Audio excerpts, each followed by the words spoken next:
एक बार फिर हम अपनी टूटी हुई उम्मीदें और अपनी जिद लेकर एकत्रित हो गए हैं इस देश की न्यायपालिका, जुडिशरी और पूरे न्यायतंत्र से कि तुम लाख हमारी उम्मीदों को धोखा देते रहो, पर हम लॉ अबाइडिंग सिटीजन, न्यायबद्ध नागरिक होने के नाते आपसे उम्मीद नहीं छोड़ेंगे और हम ढीठ हो जाएंगे।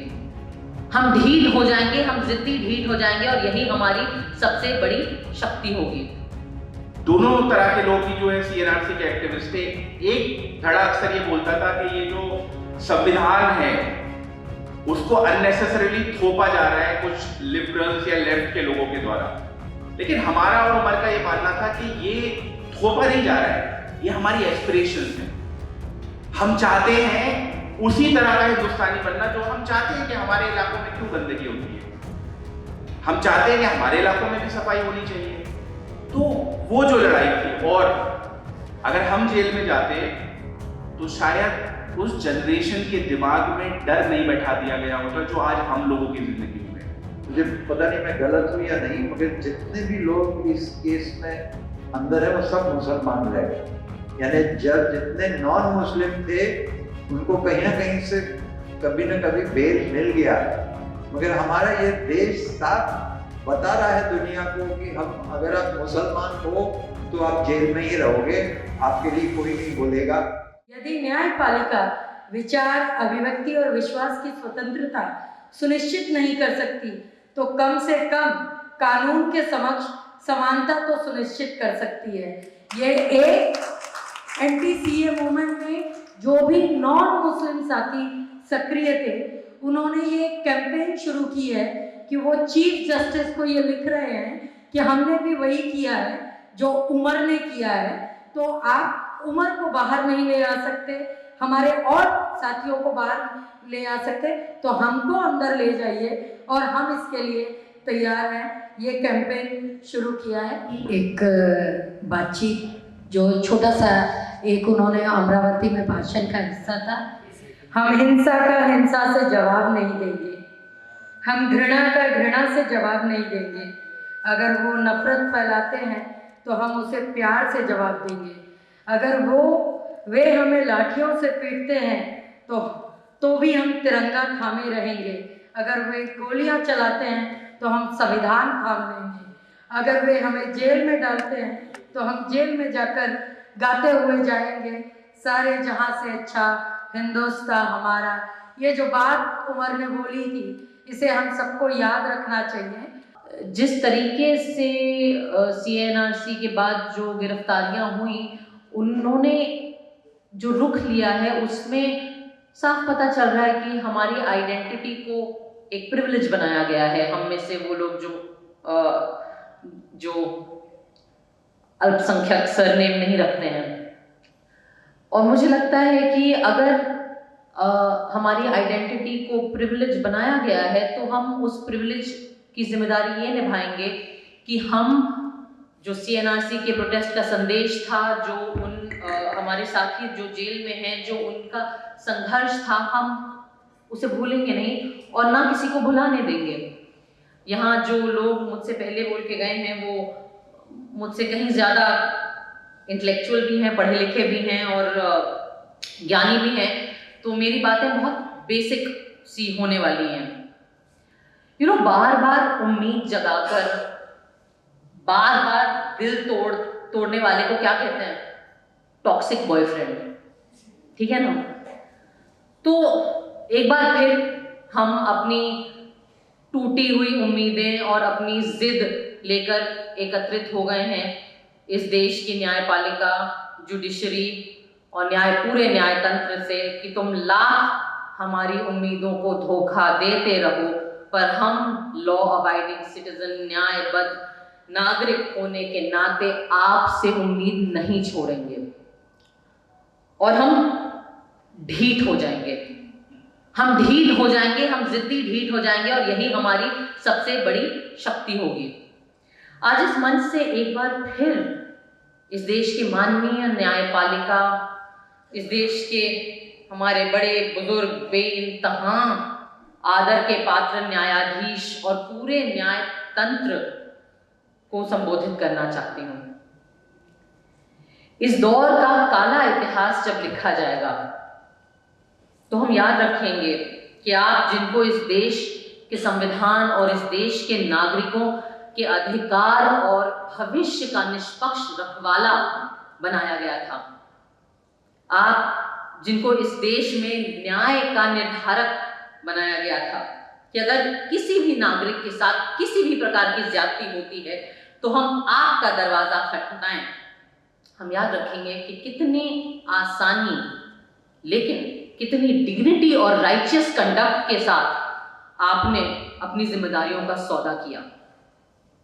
साथियों, आज हम यहाँ इसलिए हैं क्योंकि एक बार फिर दिल्ली हाई कोर्ट ने उमर, शर्जील, खालिद सैफी साहब, मीरान, गुलफिशार, तस्लीम भाई, शिफाउर रहमान साहब और अन्य साथियों की बेल को मना कर दिया है। और हमारे पूर्व चीफ जस्टिस माननीय चंद्रचूड़ जी जगह जगह इंटरव्यू दिए फिर रहे हैं, ये बताते हुए कि उमर की बेल में देर इसलिए हो रही है कि उमर के वकीलों ने 7 बार पोस्टपोनमेंट या एडजर्नमेंट मांगी थी और गलती उन्हीं की है। अव्वल तो ये बात गलत है कि एडजर्नमेंट जो एक प्रोसीजरल चीज है 7 बार नहीं मांगी गई थी, लेकिन किसी को माननीय पूर्व सीजेआई साहब से ये भी पूछना चाहिए कि चलिए बेल का मुद्दा अलग है, आप हमें ये क्यों नहीं बताते कि ट्रायल जो है वो 5 साल तक क्यों नहीं शुरू हुआ है? ये तो प्रोसिक्यूशन की जिम्मेवारी होती है। आप हमें ये बताइए कि 4 साल क्यों लग गए आर्ग्यूमेंट्स ऑन चार्ज पेश करे जाने के लिए? ये तो प्रोसिक्यूशन की जिम्मेवारी थी। मैं वकील नहीं हूं, लेकिन विक्टिम ब्लेमिंग क्या होता है वो मुझे समझ में आता है। मैं वकील नहीं हूं और ना ही हमारे माननीय न्यायाधीशों जितनी पढ़ी लिखी हूं, लेकिन एक साधारण आम नागरिक को भी अन्याय का चेहरा कैसा होता है वो तो दिखाई देता है ना। अन्याय देखने और समझने के लिए लॉ की डिग्री की तो जरूरत नहीं होती। प्रोसेस कैसे पनिशमेंट बन जाता है। 5 साल से हम प्रोसेस भी देख रहे हैं, हम पनिशमेंट भी देख रहे हैं। कुछ लोग हैं जो बहुत निजी रूप से वो पनिशमेंट झेल भी रहे हैं। ट्रायल शुरू ना करना और बार बार ये जितने भी लोग हैं इनकी बेल डिनाई करने का जो सिलसिला है वो 5 साल से चला आ रहा है। पिछले साल मैंने दिल्ली में किसी एक मीटिंग में ये बताया था कि मुझे अब एहसास होता है कि 4 साल, उस टाइम 4 साल कितना लंबा वक्त होता है। आज मैं दोबारा इस मंच से हमारी माननीय न्यायपालिका को बताऊंगी कि 5 साल कितना लंबा वक्त होता है। इन 5 सालों ने मुझे जहां एक नई जिंदगी दी, वहीं पे इन 5 सालों ने शर्जील, उमर, खालिद साहब, गुलफिशा और तमाम साथियों को एक नॉर्मल जिंदगी डिनाई की है। एक माँ होने के नाते अब और एक पेरेंट होने के नाते 5 साल के क्या मायने होते हैं एक पेरेंट के लिए, वो मुझे समझ में आता है। 5 साल में बच्चे जो हैं वो टीनेजर बन जाते हैं। ये बात खालिद भाई, तस्लीम और शिफाउर रहमान साहब जी रहे हैं। कितनी मुश्किल और खराब चीज है ये किसी भी पेरेंट के लिए। 5 साल बेल डिनाई होना कितना बड़ा अन्याय होता है। बार बार जब बेल डिनाई होता है तो सालों साल तक बच्चों के सर से एक बाप का साया हट जाता है। 5 साल या सालों साल तक बेल डिनाई होने से और भी चीजें होती हैं। एक 84 साल के एक्टिविस्ट प्रीस्ट फादर स्टैन स्वामी जेल में ही बेल के इंतजार में ही दम तोड़ देते हैं। ये होता है बार बार बेल डिनाई होने से जो का अन्याय, या बार बार बेल डिनाई होने से एक 90% से ज्यादा विकलांग प्रोफेसर साई बाबा, वो सालों के बाद जब उनको बेल मिलती भी है तो उनके शरीर में इतनी शक्ति नहीं बचती कि वो अपनी आजादी को जी भी पाए और उनकी मृत्यु हो जाती है। गौतम सर और आनंद सर यहाँ पर हैं। मैंने सबसे पहले जब मैं उनसे मिली मैंने आनंद सर को पूछा कि आपकी तबीयत कैसी है, आप ठीक हैं? 5 साल तक शरीर भी कमजोर पड़ जाता है। महाराष्ट्र के एक साथी हैं महेश राउत, जो इनके भी वाले केस में 7 साल से जेल में हैं, उनको भी अब बेल नहीं मिली थी। 5 साल में और भी चीजें होती हैं। हमारे माँ बाप बूढ़े हो जाते हैं, उनकी तबीयत खराब होने लगती है। नताशा नारवाल से पूछिए, जिनको अपने मरते हुए पिताजी का चेहरा देखना नसीब नहीं हुआ क्योंकि उनकी बेल डिनाई कर दी गई। 5 साल बेल बार बार डिनाई करना महज एक प्रोसीजरल या ब्यूरोक्रेटिक मुद्दा नहीं है, वो हमारी जिंदगियों का मुद्दा है। इन चीजों का जवाब कौन देगा? इन चीजों की क्या भरपाई होगी?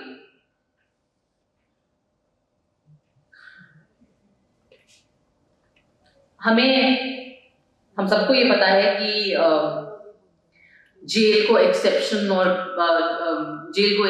और बेल को रूल ये supreme court, honourable supreme court ने ही कहा है पास्ट में। उन्होंने ही उनके ऑब्जर्वेशंस में बेल को right to life and liberty से लिंक किया है। शायद हमारे माननीय न्यायाधीशों को ये बातें याद नहीं हैं, पर हमें तो याद है। आज मैं एक बड़ा बेसिक सा सवाल पूछना चाहती हूँ हमारी न्यायपालिका से कि अगर आपका काम लोगों को जेल में ही रखना है और आपको लग रहा है कि यही आपकी जिम्मेदारी है, तो ये काम तो पुलिस भी कर सकती है, करती ही है। तो अगर न्यायपालिका पुलिस का काम या सरकार का काम या सरकार के ही पिट्ठू बन के काम करने वाली है, तो हमें इस पूरे महान, बड़े और महंगे न्यायतंत्र की जरूरत ही क्या है? आप अगर अपना काम नहीं करेंगे, एक निष्पक्ष रूप से संविधान के तहत अगर आप कानून चल रहा है या नहीं उसको एडमिनिस्टर नहीं करेंगे, तो फिर हम अपने टैक्स पेयर्स के पैसों से आपके आरामदायक और आलीशान जिंदगियां क्यों फंड कर रहे हैं? आई एम सॉरी अगर ये बहुत ही कड़वा और कठोर और कठिन सवाल है। मैं कल स्पीच पे आने से पहले मेरे फादर ने मुझे कहा कि देखो, एक बात याद रखना कि जो कोर्ट्स हैं, ऑनरेबल कोर्ट्स हैं, उनसे डिमांड नहीं की जाती, उनसे अपील की जाती है, याचिका की जाती है। कमाल की बात है। हम तो भगवान से डिमांड कर सकते हैं, हम तो भगवान से शिकायत कर पाते हैं, लेकिन हम ऑनरेबल कोर्ट से इस डर से डिमांड, अपने अधिकारों की डिमांड नहीं कर सकते। उसकी भी हमको भीख मांगनी पड़ती है कि कहीं कंटेम्प्ट ऑफ कोर्ट ना हो जाए। आपकी हरकतें कंटेम्प्ट के लायक हैं, लेकिन चूंकि हम कानूनबद्ध और न्यायबद्ध नागरिक हैं, हम ऐसा नहीं करेंगे। हम आपसे अपील करेंगे, छोटी सी अपील, महज अपना काम करिए। मैं मानती हूँ कि इस देश की जनता में बहुत सब्र है, बहुत ज्यादा सब्र है, पर दशकों तक जब आप देश की जनता के भविष्य के साथ खिलवाड़ करें, और मैं मानती हूँ कि हम सबका भविष्य है, क्योंकि कोर्ट जो है वो एक ऐसी चीज है कि चाहे जो आपकी विचारधारा हो, जो आपकी राजनीति हो, जो आपकी निजी विचार जो भी हो, लेकिन कोर्ट से इस देश का हर नागरिक बराबर की उम्मीद रखता है। एक जज जिनके घर में आग लग गई और करोड़ों रुपए जल गए, कब पता चला? जब फायर ब्रिगेड आग बुझाने के लिए आए। वो कॉन्स्टिट्यूशन को बना रहे हैं, जुडिशरी को संभाल रहे हैं, और एक वो नौजवान जो देश के संविधान को बचाने के लिए आवाज उठा रहा था। तो किसकी जगह कहाँ है, हमको ये सोचना पड़ेगा। It's high time. बहुत लोगों को शुक्रिया अदा करना है इस प्रोग्राम के लिए। पंजोसना ऑल द वे दिल्ली से आई है, Fahad, Swara, Anand sir, Firoz, Guddi, thank you so much. Guddi was travelling all these days. कल रात को लेट नाइट आई है, बट मेक श्योर किया कि प्रोग्राम की सारी प्रिपरेशंस हो और हम ये प्रोग्राम कर रहे हैं। और जैसे कि गुड्डी ने कहा कि I hope, we all hope कि नेक्स्ट प्रोग्राम की ज़रूरत ही ना पड़े, हमारे दोस्त हमारे साथ हो, हम उनके साथ चाय पिए, बातें करें, इंटरेक्शन करें। तो इवन तो लोग कम है, स्पिरिट बहुत ज़्यादा हाई है। I'll start with a quote from Umar Khalid, जिससे उसकी विचारधारा स्पष्ट होती है। उसकी अमरावती का जो भाषण था 2020 में, we won't respond to violence with violence, we won't respond to hate with hate. If they spread hate, we will respond to it with love. If they thrash us with lathis, we keep holding the tricolor. If they fire bullets, then we will hold the Constitution. If they jail us, we will go to jail singing Sare Jahan Se Acha Hindustan Hamara. I think this is why Umar was jailed and these friends along with him, because they refused to succumb to the politics of hate. They refused to succumb to the politics of fascism. They refused to be silenced. They refused to be cowed down by the kind of political pressures that are on activists across the country. It has not been an easy decision to actually even organize this meeting, because now FIRs are even filed for organizing meetings out here. I just got a call from the Azad Maidan police station that an FIR has been filed on a couple of us for organizing a meeting on the EVMs at the Marathi Karasan, which has never ever happened ever. So there are no safe spaces, no safe areas for activists and ordinary people in the country. Anything can happen anytime. My own few meetings with Umar, I knew him as a thin, little, scrawny guy. I would go to Delhi and be meeting him, and and he was always there at the protests. A thinking, silent person, undoubtedly. But then at the time of the CNRC protests, he definitely was a national figure. And his speeches were remarkable. He had the flair to talk. उसके भाषण के तरीके तो he had that flair. He came from a leftist background. I know his father well, जो जमात इस्लामी की है. ये खुद नास्तिक है. But he maintained his Muslim identity. He was a cultural Muslim. I am a cultural Muslim. I come from a Gandhian leftist Ambedkarite background, but my Muslim identity is there. It goes with the name. So Umar spoke in a constitutional framework. He spoke in the language of Gandhi. He spoke in the language of Baba Saheb Ambedkar and Mahatma Phule. Interestingly, even Umar comes from Maharashtra in a way, because his father was from Amaravati. After 5 years of what they faced, the entire team, I know of a friend who was in for a while, but he met Umar at that time. He said that they are dealing with the situation. They've grown stronger, and whenever they come out, hopefully very soon, they'll come out and make a difference. It is in that context that this meeting has been organized to talk to the leaders of this country, or what should I call them? They're not really leaders, they're EVM sarkars, or whatever you want to call them out there. That the people are thinking, the people are waiting, and the time for change will come upon us. And that time these friends of us will be freed and they'll come on soon. वो एक बहुत ऐसे नागरिक और सोच विचार रखने वाले सिटीजन्स रहे हैं जिसमें उन्होंने हमेशा पेदोसत्ता के अगेंस्ट में, उन्होंने हमेशा एक सेक्सुअलिटी राइट्स के बारे में, उन्होंने हमेशा एक ऐसे विचारधारा हमारे सामने रखी जो हमेशा हर तरीके से हमें याद दिलाता है, और हमें उसको एक जिंदा रखने के लिए हम सभी साथियों को एक फुर्तीलापन, एक एक्टिव और एक रिप्रेजेंट करता है एक विचारधारा।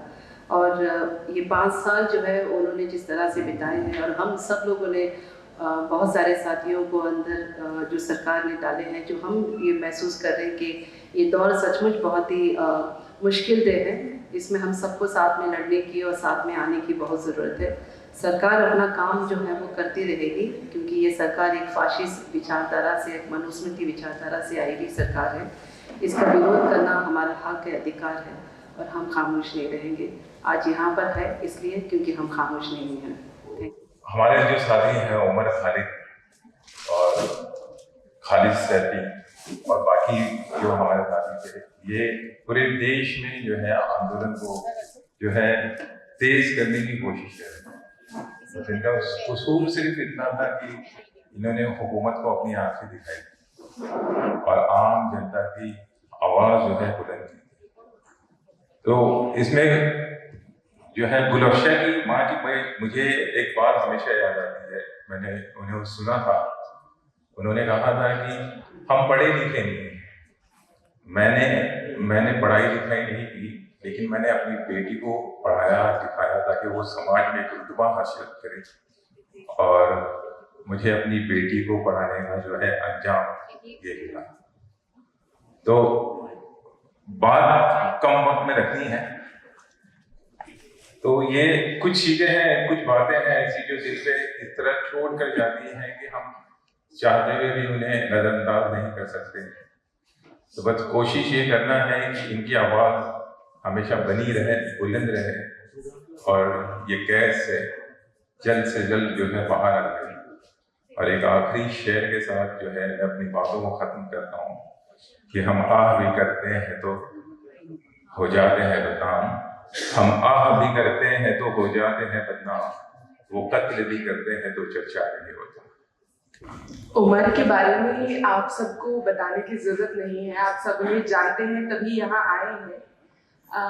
मैं बस यही बताने के लिए, कुछ चीज़ें बताने के लिए आई हूँ कि जैसे मैं जब 11th या 10th स्टैंडर्ड में थी तब से मैं इस चीज़ को फॉलो कर रही हूँ कि कैसे हमारे साथियों के साथ गलत हो रहा है।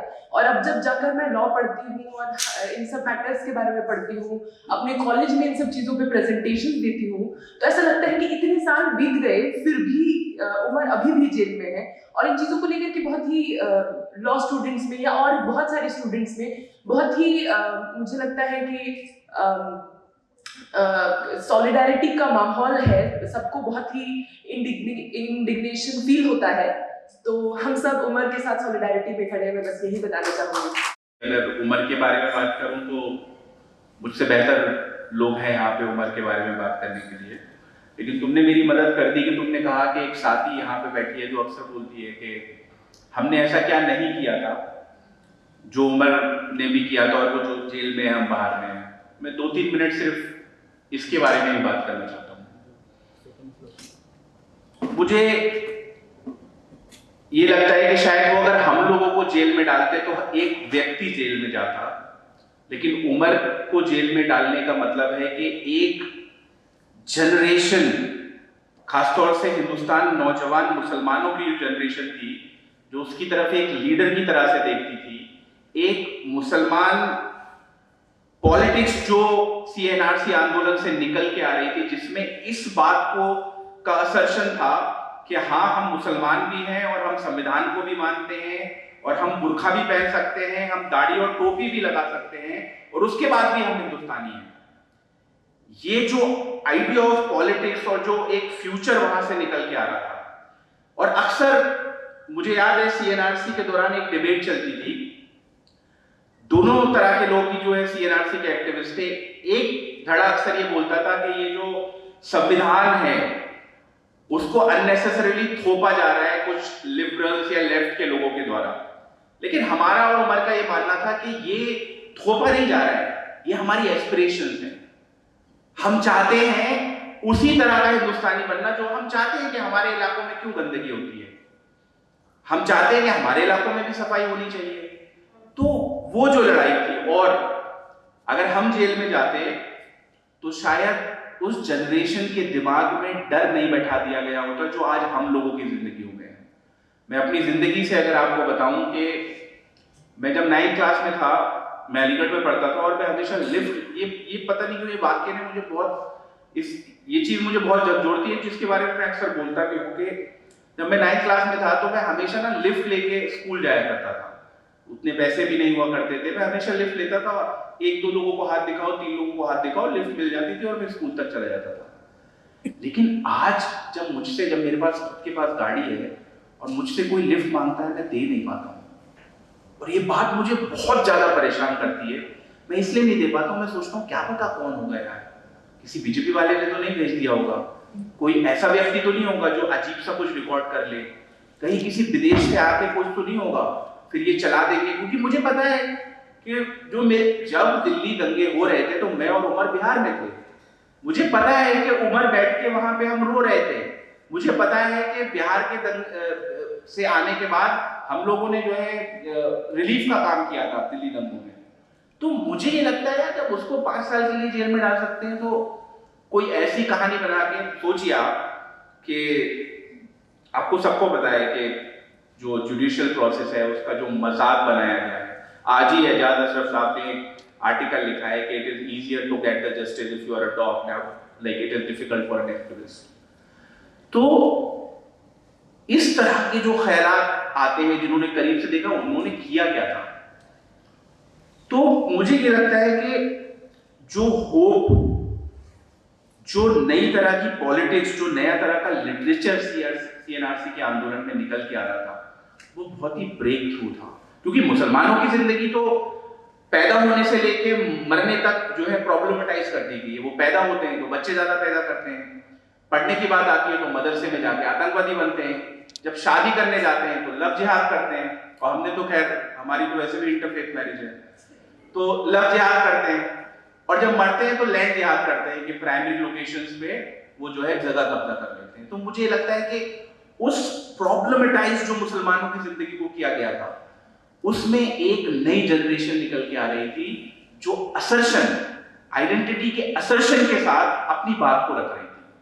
और ये जनरेशन अगर आप देखेंगे कि जितने भी जो सीएनआरसी मूवमेंट के लोग थे वो लेट 80s 88, 89 या फिर प्री 90s में पैदा हुए थे। उमर मजबी लेट 80, मतलब जो पूरी जो लॉट की जो कॉलेज स्टूडेंट गोइंग स्टूडेंट, क्योंकि आजादी के बाद अगर आप मुसलमानों की जिंदगी देखें तो 47 से लेके 70 तक तो उनको समझ में ही नहीं आ रहा था कि करना क्या है, हमने सही डिसीजन लिया या गलत डिसीजन लिया।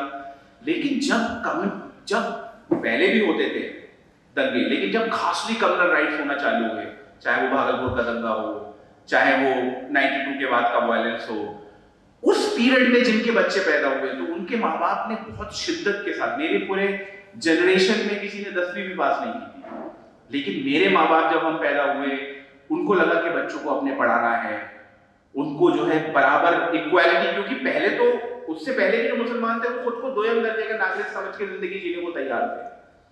लेकिन जो एजुकेशन का वेव आया, लोग कि अब तो हम ना वापस जाने वाले हैं, यही हमको अपने बच्चों को पढ़ाना है, मेन स्ट्रीम में लाना है, वो जनरेशन जो है नागपुर में कुछ लोग बैठे हुए या पूरी दुनिया में जो फैले हुए हैं, जो हिंदुस्तान को एक रंग एक भाषा का देखना चाहते हैं, उनके लिए बहुत खतरा था। और इसीलिए जब उनको लगा इतने सारे लोग, बहुत ही ऑर्गेनिक प्रोटेस्ट, और मैं पूरी जिम्मेदारी से कहता हूं आजादी के आंदोलन के बाद कोई भी इतना बड़ा आंदोलन देश के अंदर नहीं हुआ है।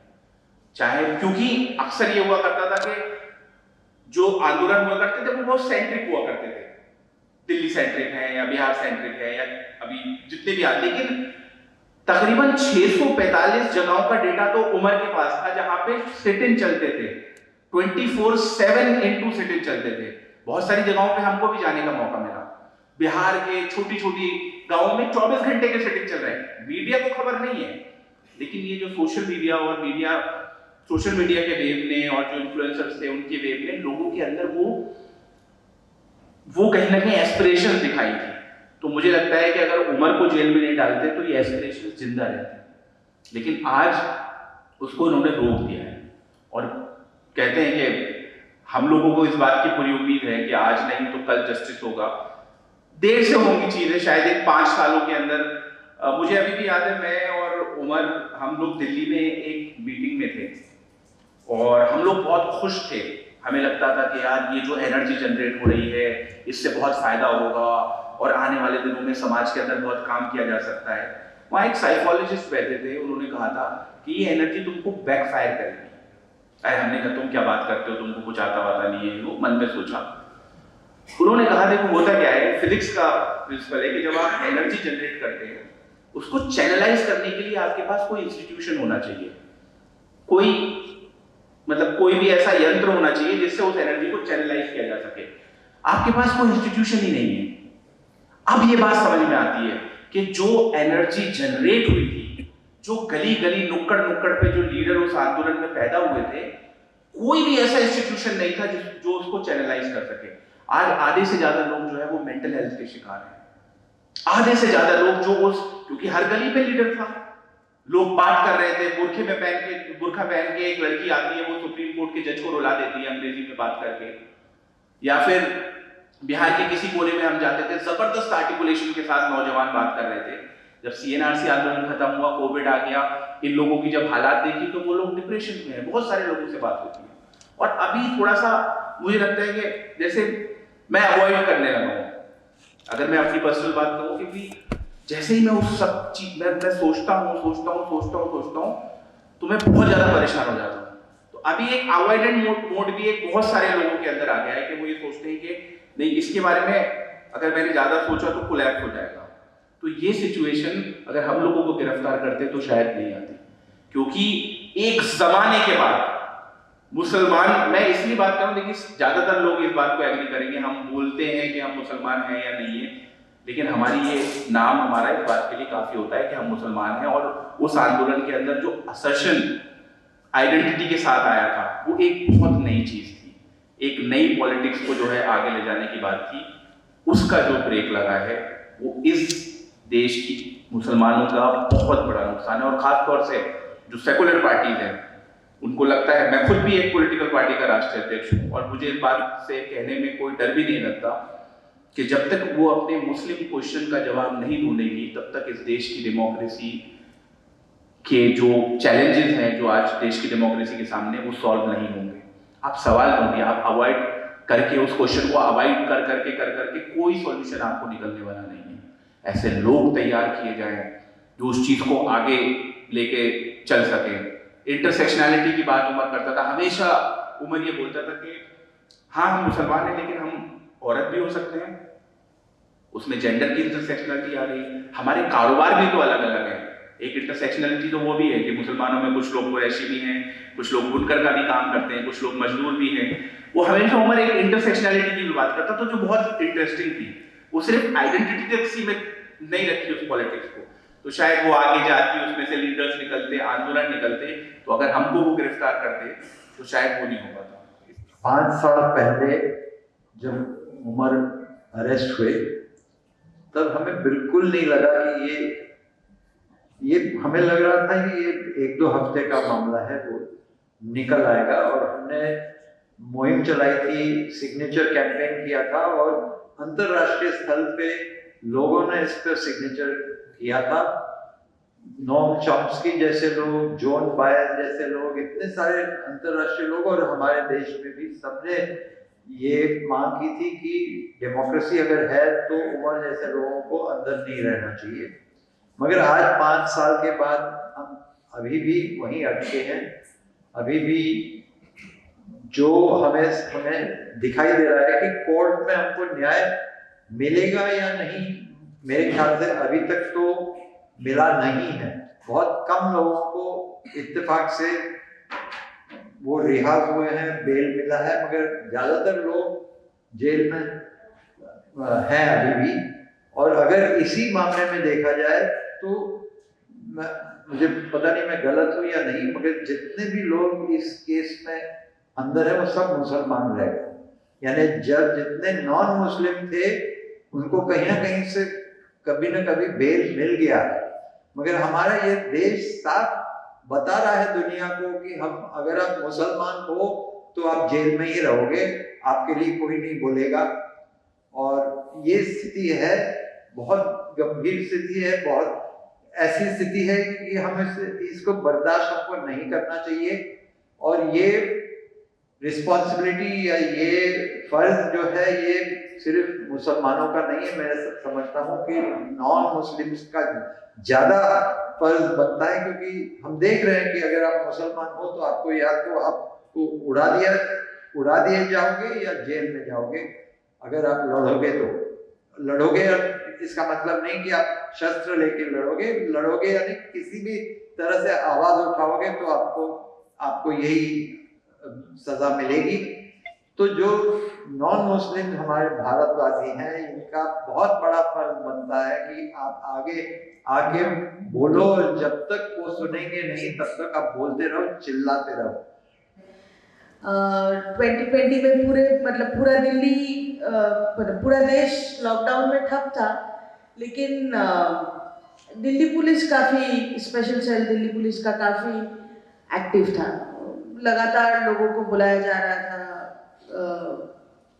पूछताछ के लिए। बहुत लोगों को से पूछताछ हुआ, बहुत सारे लोगों से इंटरोगेशन हुआ एंड अल्टीमेटली धीरे धीरे अरेस्ट, एक के बाद एक अरेस्ट होना शुरू हुआ। मतलब कुछ लोग तो अरेस्ट पहले से ही थे, जैसे खालिद सैफी, इशरत जहां और शर्जील इमाम। ये 3 लोग दंगे से पहले, शर्जील तो दंगे के पहले से 1 महीना पहले से जेल के अंदर था, ठीक है, लेकिन पुलिस के खाते में वो मास्टरमाइंड है दंगे का। दंगे के 1 महीने पहले से जो आदमी जेल के अंदर बंद है वो मास्टरमाइंड था। खालिद सैफी और इशरत जहां को दंगे के दौरान दूसरी जगह जो दंगा नहीं हो रहा था, सीए प्रोटेस्ट चल रहा था, वहाँ पे पुलिस आया। खालिद सैफी चल के गए पुलिस से मिलने का, उसका वीडियो था। चल के एक इंसान जा रहा था, पुलिस ने उसको कब्जा लिया। ऊपर एक बिल्डिंग से किसी ने ये वीडियो बनाया था और पुलिस उसको लेके अरेस्ट करके चला गया, ठीक है। अगले दिन जब खालिद सैफी को प्रोड्यूस किया गया कोर्ट में, तब उनके दोनों टांगें टूटी हुई, both his legs were broken.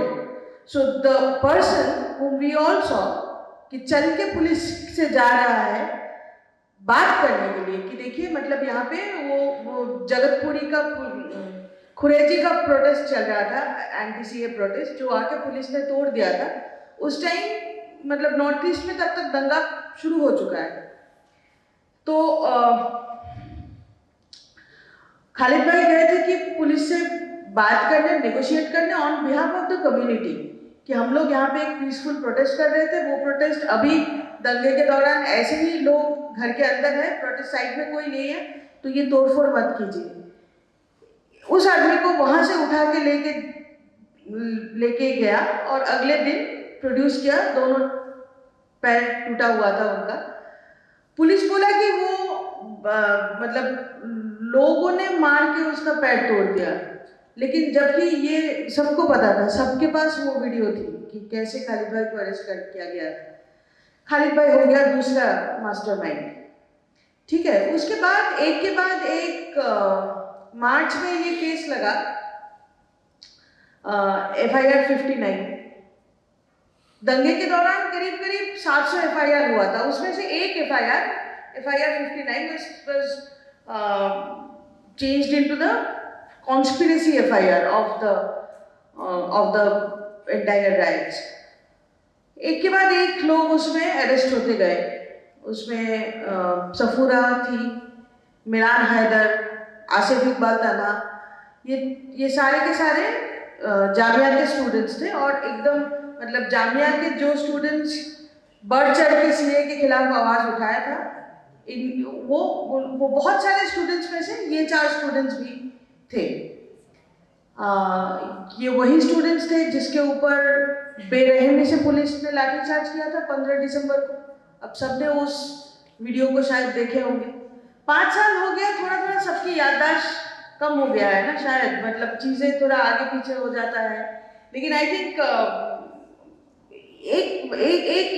इस इशू पे अमित शाह का एक बात बहुत इम्पोर्टेंट है जो हम सबको याद रखना चाहिए, और वो है कि आप क्रोनोलॉजी समझिए।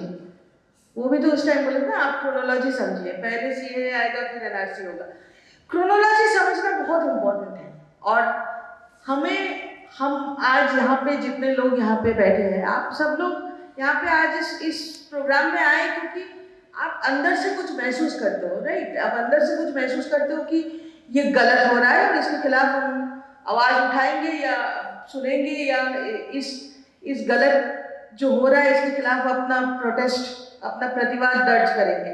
हम यही चीज़ हम भी शायद सारे लोग, मतलब वही है जो आई थिंक नताशा सेड की, मतलब कुछ लोग तो 5 साल पहले शायद स्कूल में पढ़ते थे, कुछ लोग तो 5 साल पहले बहुत ही छोटे थे, या जो भी अब प्रोटेस्ट कर रहे हैं। लेकिन हम लोग जो बाकी लोग जो थे, हम सारे लोग सीए के खिलाफ आवाज़ उठाए थे, राइट। हम सारे लोग सीए के खिलाफ सड़कों पे आए। हम सारे लोग उस टाइम भी माने थे कि कुछ गलत हो रहा है, कुछ फंडामेंटली गलत हो रहा है जो हम बर्दाश्त नहीं करेंगे, जो हमें मंजूर नहीं। ये नारा शायद हम सारे लोग उस टाइम उठाए थे। वो क्रोनोलॉजी याद रखना बहुत जरूरी है। तो मैं बस मतलब जब मैं सोच रही थी कि क्या बोलूं, तो मैं सोचा कि शायद फॉर कन्वीनियंस कि उस टाइम हम सब लोग सड़कों पे आए थे महज एक कानून के खिलाफ नहीं, हम सड़कों पे आए थे क्योंकि हम सबको लगा था fundamentally our constitution is under serious attack. For the first time citizenship जो हमारे कॉन्स्टिट्यूशन में एक अनकंडीशनल सिटीजनशिप है।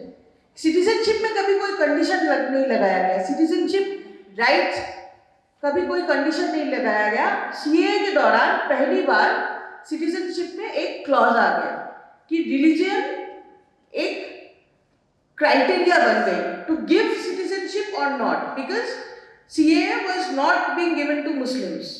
एकदम क्लियर एक मतलब एक कम्युनिटी को सिटीजनशिप के दायरे से बाहर रखा गया। हम सबको लगा कि ये पहला स्टेप है, एक ग्रेडेड सिटीजनशिप लाने का ये पहला स्टेप है। एक कम्युनिटी को सिटीजनशिप के आज रेफ्यूजीज के राइट्स के नाम पे ये शुरू हुआ है, लेकिन ये यहाँ पे रुकेगा नहीं। और अमित शाह ने तो खुद बोल दिया कि पहले सीए होगा फिर एनआरसी होगा। तो वो उस दौरान था जब असम में एनआरसी हो चुका था, जब मतलब 40 लाख लोग बाहर, एक ह्यूज अमाउंट ऑफ पॉपुलेशन जब असम के एनआरसी से बाहर हो गए थे। उसमें सिर्फ मुसलमान नहीं था, बहुत सारे मार्जिनलाइज्ड कम्युनिटीज थे, लेकिन बहुत लोग अपना सिटीजनशिप खोने के कगार पे पहुंच गए थे। और जो देश के हुक्मरान थे वो बहुत डंके की चोट पे बोला था कि ये हम ऑल इंडिया करेंगे। तो हम सब लोग बोले थे कि हमें ये मंजूर नहीं, इस तरीके से आप सिटीजनशिप पूछ नहीं सकते, इस तरीके से आप लोगों को सिटीजनशिप के लिए कागज दिखा के लाइन में खड़ा नहीं कर सकते। और हम सब लोग उसके खिलाफ आवाज उठाए थे। तो हम लोग जो कॉन्स्टिट्यूशन की जो कोर वैल्यूज को लेकर आवाज उठाए थे, उसमें आता है liberty, equality, fraternity, right? These are the things, the core values that we all fight for, एकदम बेसिक। नाउ ये FIR 59 और दिल्ली दंगे का केस, आई थिंक ये तो मतलब ये कुछ जो माइलस्टोन केसेस है यहाँ पे, भीमा कोरेगांव का केस या दिल्ली दंगे का केस, ये लॉ स्कूल में पढ़ाया जाएगा आने वाले दिनों में। सिर्फ लॉ स्कूल्स में नहीं, ये इतिहास की क्लासेस में भी पढ़ाया जाएगा, पॉलिटिकल साइंस की क्लासेस में भी पढ़ाया जाएगा कि डेमोक्रेसी किस तरीके से, इन केसेस से आप देख सकते हैं कि how democracy was being shaped. ये महज एक सिटीजनशिप लॉ का बात नहीं था, पूरा डेमोक्रेसी का कैरेक्टर बदलने का बात था, पूरे कॉन्स्टिट्यूशन का कैरेक्टर बदलने का बात था। और किस तरीके से मतलब देश के सबसे बड़ा, आज़ादी के बाद सबसे बड़ा सिविल डिसोबीडियंस मूवमेंट खड़ा हुआ और हम सब उसके पार्ट थे। अब तो वो इक्वलिटी, फ्रेटर्निटी, लिबर्टी, ऐसे मैं अगर 3 हिस्सों में अपना बात को वो करूँ तो इक्वलिटी पे वही बात आएगा कि किस तरीके से हम सारे लोग एंटी सीए मूवमेंट में हिस्सा लिए थे, किस तरीके से हम सबको याद है ना, यहाँ पे भी जो मुंबई बाग हुआ था, शाहीन बाग से शुरू हुआ था, बेंगलोर में बिलाल बाग, कोलकाता में पार्क सर्कस, सब जगह पे किस तरीके का बात चलता था, किस तरीके से रात रात तक लोग बैठ के वहाँ पे संविधान पे बात करते थे, सिटीजनशिप पे डिबेट करते थे, जेंडर इश्यूज पे बात होता था, कास्ट के इश्यूज पे बात होता था, सिटीजनशिप क्या है वो बहुत आम भाषा में बात होना शुरू हो गया था। तो मुझे याद है शाहीन बाग में मतलब मेरा सबसे क्लोज प्रोटेस्ट वही था जो हमारा मतलब अपना प्रोटेस्ट बोले तो शाहीन बाग ही था। तो शाहीन बाग में 26 जनवरी रात को काफी रात, तो शाहीन बाग का प्रोटेस्ट तो मतलब 24/7 चलता था। तो अलग अलग टाइम में अलग अलग प्रोटेस्ट प्रोग्राम होता था। रात को यूजुअली कोई प्रोग्राम नहीं होता था क्योंकि वो 26 जनवरी था, इसीलिए रात को वहाँ पे एक निवेदिता मेनन का टॉक रखा गया था और professor Nivedita Menon, she came and she was speaking on this. Constitutionalism, democracy, इन सब पे एक लेक्चर रखा गया था। तो मैं मेरे एक दोस्त को बोला कि अगर तुम मान लो ये 26 जनवरी 2020 नहीं है, 2019 की 26 अक्टूबर जब तक देश में सीए नहीं आया, उस दिन मैं अगर तुमको बोलती कि पता है कल रात को मुझे एक सपना आया और मैं सपने में देखा कि ये जामिया के शाहीनबाग की साइड के एक मेन रोड ब्लॉक करके 1000-2000 लोग, मोहल्ले के लोग बैठ के रोड पे बैठ के एक बहुत बड़ा मीटिंग कर रहा था, जहाँ पे प्रोफेसर निवेदिता मेनन आके डेमोक्रेसी के ऊपर लेक्चर दे रहा था रात के 3 बजे, और 2000 लोग वहाँ बैठ के सुन रहा था। तो तुम बोलोगे कि भाई एसिडिटी हो गया है, मतलब पेट खराब है, तो ये तो नहीं हो सकता है। But that is what we achieved what we could not believe, we achieve what we could not imagine in the anti-CAA protest. We achieved something so beautiful. Those protests were so beautiful. The protests that were led by the Muslims, Muslim women, सब जगह, मतलब park circus में हो, बिलाल बाग में हो, शाहीन बाग में, definitely the control of the movement was in the hands of Muslim women, but there were people from all communities, सारे community से लोग आए, पूरे देश से लोग आए। लिबर्टी की पे बात कर रहे हैं तो थोड़ा किस तरीके से लॉ इन्फोर्समेंट काम करता है कि उमर ने वो स्पीच दिया था अमरावती में, ठीक है, आपके महाराष्ट्र के अमरावती में वो स्पीच दिया था। उस स्पीच के 40 सेकंड उठा के जहां उमर बोल रहा है कि 23 फरवरी जब ट्रंप आएगा तब हम प्रोटेस्ट और तेज करेंगे और हम बताएंगे कि किस तरीके से सीए यहाँ पे लागू हो रहा है, किस तरीके से हमारे जो बेसिक राइट्स है उसका हनन हो रहा है। हम उस टाइम उस भी सब चल रहा था ना, सब चंगासी और नमस्ते ट्रंप, हेलो मोदी, वो सब चल रहा था। तो हम वो सब चंगासी नहीं बोलेंगे, हम बोलेंगे हमारे देश में सब चंगासी नहीं है और ये प्रोटेस्ट हम करेंगे। ये स्पीच अमरावती में हुआ था। आज तक पुलिस ने ये नहीं रिकॉग्नाइज किया है कि उसी स्पीच में उमर ने वो भी बोला जो फिरोज सर ने कोट किया कि हम हिंसा का जवाब हिंसा से नहीं देंगे, नफरत का जवाब नफरत से नहीं देंगे। Yet it is that speech, only that speech is evoked to say that ये दंगा की साजिश है। लेकिन कपिल मिश्रा जो बीजेपी का एमएलए है, वो उसी जगह नॉर्थ ईस्ट दिल्ली में 23 फरवरी को 3 बजे खड़ा होके मीडिया के सामने, डीसीपी के सामने ये बोला कि जब तक ट्रंप साहब है हम लॉ एंड ऑर्डर अपने हाथ पे नहीं लेंगे, लेकिन एक बार वो चले गए उसके बाद आप हमें रोक नहीं सकते। ये बोला, सबको पता है कपिल मिश्रा के खिलाफ एक एफआईआर तक दर्ज नहीं हुआ। ये है हमारा लिबर्टी। 5 साल आप किसी को बिना ट्रायल के जेल में रख सकते हो, उसका केस आगे नहीं बढ़ रहा है, उसका केस अटक के आप रख के दिए हो, लेकिन दंगा के बाकी जो दंगाई है उसके खिलाफ किसी तरीके का केस दर्ज तक नहीं करो। मतलब देखिए, हम नहीं बोल रहे कि कपिल मिश्रा गुनहगार है, लेकिन आपको इन्वेस्टिगेट तो करना चाहिए था। आपको इन्वेस्टिगेट उन सब लोगों को तो करना चाहिए था जो फेसबुक लाइव में डायरेक्टली खड़े होके दंगे का कॉल दिया कि सनातनियों आओ, धर्म युद्ध शुरू हो गया है, मारो काटो, ये सब बातें जो बोले उन वैसे लोगों के खिलाफ आपने केस तक नहीं किए और एंटी-सीएए प्रोटेस्टर्स को आप 5 साल तक बिना कोई ट्रायल के आप बंद करके रखे हो। एनीवेज, हम सबको ये सारी बातें पता है, आप लोगों को मायूस करने के लिए ये बात हम नहीं बोल रहे। हम आपको ये बताने आए हैं कि वो जो एंटी-सीएए का प्रोटेस्ट जो हम सब लड़े थे, जो हम हमारे कॉन्स्टिट्यूशन को बचाने के लिए लड़े थे, आज तो मतलब opposition parties, main stream political parties भी संविधान बचाने का बात करता है, बहुत अच्छी बात है। हम उनको बोलना चाहेंगे कि साहब आप देर आए दुरुस्त आए, आपका वेलकम है, लेकिन यही बात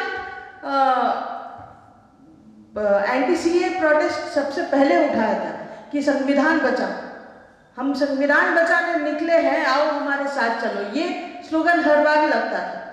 तो वही संविधान बचाने का बात हम भी उस टाइम से कर रहे हैं और वही आंदोलन आज भी चल रहा है। इन लोगों के जेल में रहने से हर बार जब when they are produced in court, they come laughing and smiling, they leave smiling. हम लोग थोड़ा दुखी होकर आते हैं, लेकिन एक बार उन लोगों से मिल लेते हैं तो we also start smiling. And in our India's mind is that resistance. आज भी वो रेजिस्टेंस कायम है और एंटी-सीएए वो मूवमेंट जो हमने लड़े थे, एक विश्वास के साथ लड़े थे, आज भी वही लड़ रहे हैं। तो लोग जो जब बोलते हैं ना आपको कि आप ऐसे कैसे, मतलब 5 साल हो गए आपको थकान नहीं होता है, आप देखिए, मतलब obviously it's very tiring, but we believe that we are still fighting that anti CAA struggle. उस टाइम पे जैसे शाहीन बाग में हर दिन जाते थे एक जज्बे के साथ, आज भी वही लड़ाई लड़ रहे हैं। और अगर उस टाइम आप सबको तब लगा था कि ये लड़ाई लड़ना जरूरी है, तो आज भी वो लड़ाई लड़ना जरूरी है और इसीलिए वही लड़ाई चल रही है और उसी से हमें हिम्मत भी मिलता है, उसी से हमें जज्बा भी मिलता है। और लोग बोलते हैं आपको जुडिशरी पे अभी भी भरोसा है? ऑफ कोर्स है। हम क्यों भरोसा छोड़ते? जुडिशरी पे भरोसा छोड़ देना का मतलब है डेमोक्रेसी पे भरोसा छोड़ देना। हम तो डेमोक्रेसी को बचाने के लिए लड़ रहे हैं। तो जुडिशरी का हर जज अगर हमारे खिलाफ जजमेंट दे तब भी हम जुडिशरी से भरोसा नहीं उठाएंगे। जुडिशरी का हर जज अगर हमारे ये दर्द को नहीं समझते हैं तब भी हम जुडिशरी पे भरोसा रखेंगे, क्योंकि हम डेमोक्रेसी पे भरोसा रखते हैं, क्योंकि हम संविधान पे भरोसा रखते हैं। वही हमारी लड़ाई है। तो वो लड़ाई हम लड़ेंगे, वो हम सबकी लड़ाई है और लड़ना पड़ेगा, क्योंकि देखिए संविधान और ये डेमोक्रेसी अगर नहीं रहा तो फिर हम भी नहीं रहेंगे। हम ये हमारा उस टाइम भी, मतलब आप लोग याद कीजिए शाहीन बाग के टाइम भी, एंटी-सीएए मूवमेंट के दौरान भी हम सब लोग इतना ऊर्जा के साथ रास्ते में उतर सकते थे, सड़कों पे उतरे थे, क्योंकि हम विश्वास कर रहे थे कि what we are doing is right and we were right. क्योंकि मतलब ये डेमोक्रेसी बहुत मुश्किल, बहुत स्ट्रगल के बाद बना है and it's a work in progress. ये मतलब ऐसा नहीं है कि डेमोक्रेसी एकदम बना या बेस्ट डेमोक्रेसी है, ऐसा बिल्कुल नहीं है। It's a work in progress. We are working towards that, but we are working towards building that democracy still, and that struggle goes on no matter what. तो इसीलिए हम तो लड़ेंगे और ये लड़ाई भी जारी रहेगी। जेल में जो साथी है, मैं आप लोगों को इतना बोल सकती हूँ कि उनके स्पिरिट्स बिल्कुल नहीं टूटे हैं, उनके स्पिरिट्स अभी भी बरकरार है। वो सारे लोग मतलब पढ़ रहे हैं, लिख रहे हैं, बातें कर रहे हैं। हम लोगों को भी ज़्यादा एनर्जी उन्हीं लोगों से मिलते हैं हर बार। 5 years of imprisonment without bail is not justice. It is a form of judicial harassment, and the continued denial of bail effectively nullifies the presumption of innocence, which is something that the law is supposed to protect all of us with. Our demands are immediate grant of bail to Umar Khalid and all others detained in the Delhi riots conspiracy case under the UAPA, and a time-bound trial proceeding so that justice is neither delayed nor denied. I know it's 5 years, but we still need to say that. And the reconsideration of UAPA provisions, which invert the democratic principle of liberty by making bail virtually impossible. And there was another point we wanted to make, Umar ke dost, is a little behind the scenes thing. We are finding it increasingly difficult to hold public meetings, to have any of these discussions in public spaces, including Azad Maidan, which is right next door, because the government has made it increasingly difficult for us to have any of these meetings without having police notices sent to the organizers or FIRs being sent on their names. So you might have noticed we have a little donation box at the back. So one way we have worked around this to circumvent the government overreach, where they stop us from having even something as basic as a peaceful meeting to decide or discuss any of these issues that affect all of us citizens, is to organize meetings in private spaces like this, and it does cost a bit of money. And I know this is not, this is not inspiring or anything, but it's a practical appeal that if any of you could contribute anything towards this, it goes a long way in helping us keep fighting for justice. That's it.